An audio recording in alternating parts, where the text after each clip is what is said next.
I come bearing good news. The Last of Us TV show on HBO is good.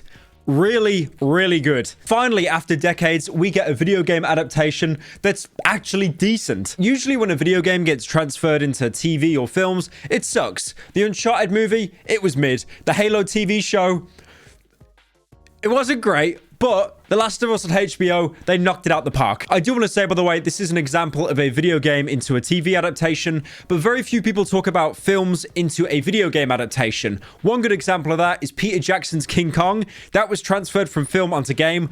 That was actually a decent game. Nothing amazing, probably a 7 out of 10. But basically, it's usually very uncommon for transfers like this to be good. After watching this, I've never felt more anxious or tense in watching a show in my entire life. Now, let me stop myself. I know that sounds like every single person on Reddit after they watch a 4 out of 10 film, but the main character is named after them, and they're like bonded to the film thinking, oh my god, he's literally me. But it is good. It is good, I promise. Now, one thing I want to say to people that haven't played The Last of Us game, the TV show does lift around 80% of the scenarios and a fair bit of dialogue from the actual video game into the TV series. Now, a lot of people may think that's kind of a problem, like why just lift one thing from a game and put it into a TV show? But to be fair, PlayStation players for the last 5 years have basically sat in front of a game and just watched a film, so it doesn't really change anything.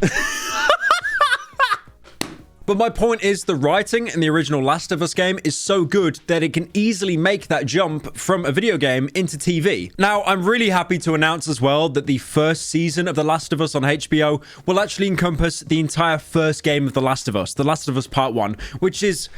thank God, because going into this, I was so worried that half the season would be like, you know, a flashback before the cordyceps outbreak, and then the other half would be Joel in the Boston safe zone, meeting a bunch of side characters that were never introduced in the game, and just milking stuff for time. But honestly, after this first episode, things move very quickly. Like, in a kind of scale to the game, we're already around 10% of the way through the game in just this first episode. The first episode is long. It's an hour and 20 minutes. But again, they move through a lot of the game in that time. Now, there are some small changes in the show, most notably the time period. For example, in the original Last of Us game, when you played as Sarah, the little girl, for a little bit before the outbreak, that was in 2013, because The Last of Us, the original, came out in 2013. Only for when you play as Joel later on for the majority of the game, it's 2033. But what the HBO show does, it starts off in 2003 and then jumps to 2023, which is our current year. And they've done some nice little tweaks to kind of accommodate the fact that the show starts off earlier than the game. For example, Joel, when he goes to work, he answers a pager, which is, you know,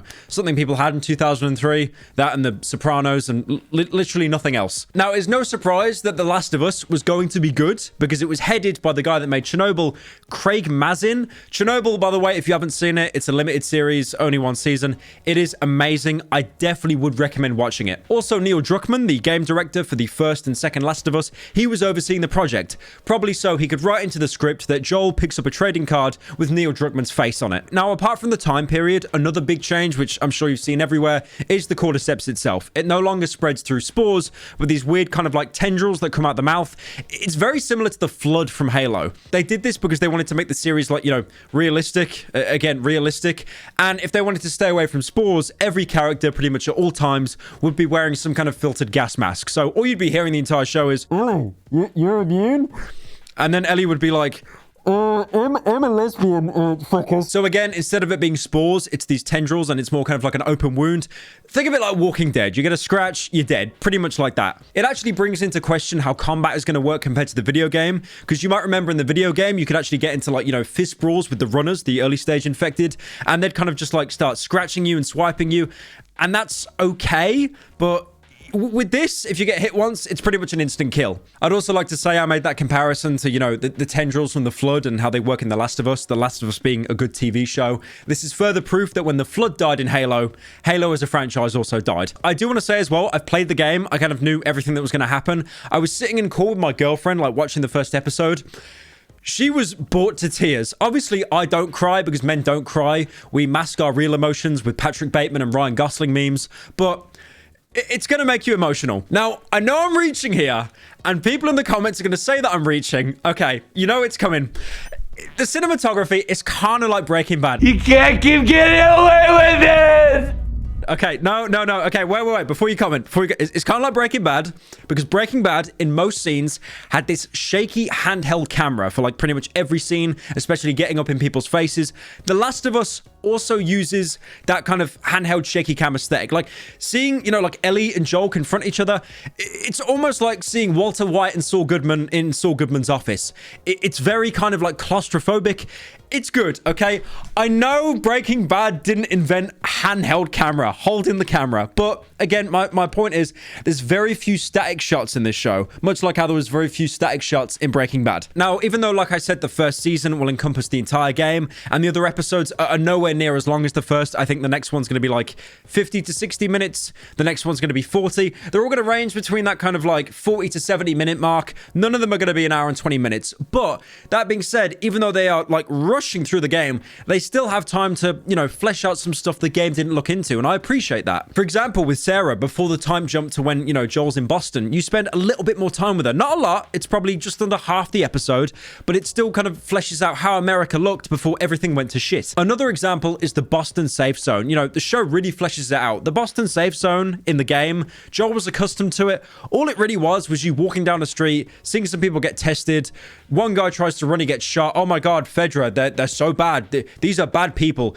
That's it. That's all you need to know. In the show, Fedra, they're still assholes 100%. They don't try to humanize them, but they are given a bit more character. Like, for example, testing civilians that have just came into the safe zone and trading with civilians, cigarettes for pills, stuff like that, just for them to get by. We've seen this in so many other films and TV shows, like civilians under occupation and they end up trading with the soldiers and stuff. It's not original, but again, it's something that's building off the game. At one point, which is really cool, it's a very brief scene. They show this radio operator in the Boston safe zone. He's just another civilian, and he actually uses his spare time to, contact people outside of the safe zone, any members of family that aren't inside the safe zone, and they want to find out where their family members are. And there's a queue to get into this radio room, and it's like a mile long because, in real life, it would be. You'd want to know if you've got any friends or family that aren't in the safe zone. All the small details really add up. The fact that they aged Pedro Pascal a little bit, they added a bit of gray into his hair, into his beard. The fact that if you look at the Fedra people up close, their armor is very makeshift. It's like belt buckles and zips. Even inside the houses where people live inside the safe zone, the wallpapers are decayed, and instead of bed frames, they're using breeze blocks to keep up the bed because I'm assuming the wood that they used would have decayed and rotted because there's no one to maintain it. Now, like I said, the show does follow the video game pretty much beat by beat, about 80%. There are some deviations. It's usually you've got a point A and a point B, and the way they get there is slightly different, but the intentions are the same. One key example I can give, again, spoilers for people that haven't played the first Last of Us game. This is like the first half an hour of the game, and also you've had nearly 10 years to play it, so again, spoilers. For example, in one of the first gameplay segments where you really take control of Joel, not just like slow walking through a sad little city, you face up against humans because there's a guy called Robert and he screwed over you and your friend Tess. And this is basically a tutorial for anyone that's playing as Joel to learn the mechanics of, dealing with humans as opposed to clickers and takedowns, throwing bottles, making distractions, all the kind of stealth elements. The thing is, that part isn't actually implemented into this episode. We do see Robert, but very briefly, because obviously having, a 40-minute segment of Pedro Pascal going up to people and doing like, a neck takedown on them 6 times in a row, like I did in the video game, it would have been boring to watch. Again, Robert is in the show, but he's implemented in a different way, and you might see him, appear later on. I really tried to find a bad performance here, but it's hard to see one. I mean, Joel is Pedro Pascal. He does really good work, and honestly, I'm not going to lie, I'm not going to be some Pedro Pascal shill. I've only seen him from The Mandalorian and when he was in Narcos, and him doing that cringy sing-song during lockdown. Imagine no possessions. That is what I've associated him with. Just this disgusting, cringy, thinking he's helping people. But after seeing this in The Last of Us, he's almost redeemed himself in my book. Bella Ramsey as well does a great performance as Ellie. Again, she's British. Sorry about that. I'm not going to lie. She looks nothing like Ellie. They've gave her the same hairstyle. They've gave her the same tea, the red tea. Looks nothing like Ellie. But if you close your eyes, you can kind of envision Ellie. She does sound like her. She even has her little nuances. Like, for example, the fact that she says fuckers every 2 seconds. And also you've got Marlene, who was the leader of the Fireflies in the first game, and she makes a pretty heavy appearance as well. Now, one thing I like about Marlene is she's actually one of the few people that voiced a character in The Last of Us, and she's representing herself in The Last of Us HBO. So the woman that voiced Marlene is also playing her in this because she was one of the few people in The Last of Us game who was an actual actress IRL and not just a voice actor. She's played by Merle Dandridge and she does an amazing job. I thought her voice was kind of similar. I looked her up online and I found out that she actually voiced Alex in Half-Life 2. So, you know, now that I've said that, and if you played Half-Life 2, you'll definitely hear that in her voice. I do want to say as well, funnily enough, it's not a comedy by any means, and there are no jokes in the show. Okay, there's one joke. There is one joke in the entire 1 hour and 20-minute episode, and I laughed. And it's not ever meant to be a funny joke. It's basically at someone's expense, which, to be fair, is all humor. But that one joke had me belly laughing more than anything I've seen the entire week. The only thing I've watched this week is Velma, okay? So I watched Velma, and then I went straight onto watching HBO The Last of Us. So that one joke made me laugh at anything more than Velma did. It's probably because the writers behind this are actual writers and they know what they're doing. And also, it was a very good tension breaker. Honestly, the only real problem I've got with the show at the minute is the CGI. For most of it, very good, especially the night shots. But during the day, you've got some sweeping shots of Boston, you know, what's left of it after it's been like firebombed. It doesn't look great. It looks very, very poor, especially inside the Boston safe zone. You'll see Joel, some survivors, and you'll see a building behind them that's just obviously a green screen set. And the building looks real, but it's almost like they've added too much blur and you can see like a little bit of haze around them that's just, you know, obviously giving away that it's a green screen. I don't feel like it's the show's fault. I feel like we're like half a decade off perfecting that technology to perfectly fooling people, and we're not there just yet. But again, shots during the night, even though they're heavily CGI, they look amazing. It's just the daytime stuff. It's not too great. But yeah, overall, very good show. I would definitely watch it. 100% recommend. I'm really excited to see where it goes next. 0 out of 10.